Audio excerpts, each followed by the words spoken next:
Last week we had to make a little visit up to Ruby Memorial Hospital in Morgantown, West Virginia. No, it wasn't anything serious. It's just something my wife sees a specialist about, and they seem to be taking care of it pretty well. So it wasn't anything to worry about. But I kind of recorded some video of Mountaineer Field out the window of the hospital while I was sitting there waiting for her in the waiting room.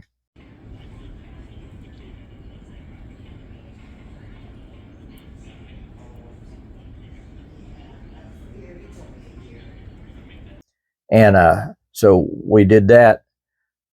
Tuesday of this week, I'm going to South Gallia Middle School. I believe it's a middle school. And I'm speaking to 6th, 7th, and 8th graders there this week on Tuesday all day during their Right to Read week.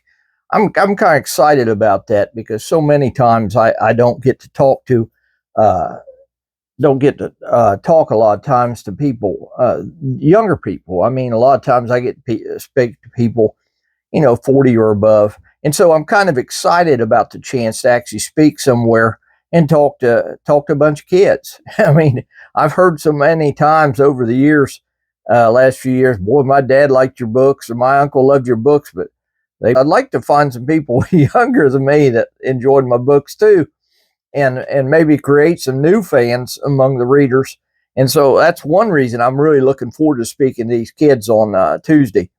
I think it'll be exciting and a great chance to talk to some young people about reading and writing and what a difference it's made in my life and the impact it's had on me, because I think that's important. I mean, it doesn't matter who you are, if the ability to read well just guarantees that you can be successful. If you can't read well, it's doubtful that you're going to succeed in many things. And I once heard a man that was fairly successful say one time that people would ask him how he was a radio broadcaster, and I'm sure you'd all know the name if I gave it right now, but he quite often said people come and ask him, said, how do I get in a business? How do I do what you do?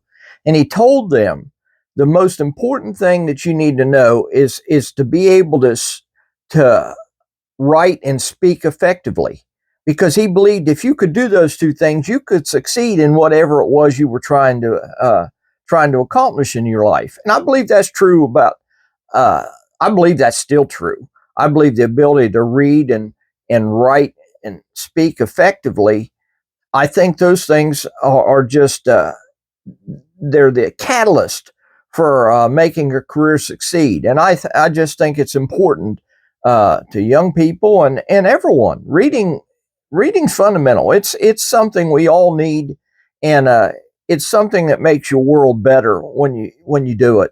And I don't care whether you're reading fiction, nonfiction, whatever. Frankly, I've seen a lot more truth in the pages of a fiction book than I have in things that claim to be nonfiction. That isn't always the case, of course, but quite often there's a lot of truth tucked into the guys that write fiction, because most of those guys do quite a lot of research on the things they write and put in their books. So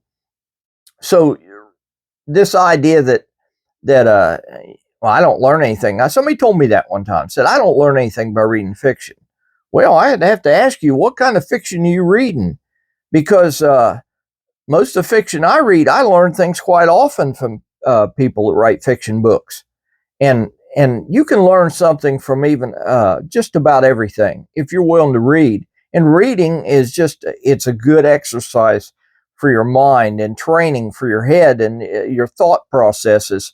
So just the ability to read gives you a better chance to succeed in life. It's greatly important in a person's life that he be able to read, and that he does so, because really the person that can read and doesn't isn't a whole lot better than the one that wants to read but can't.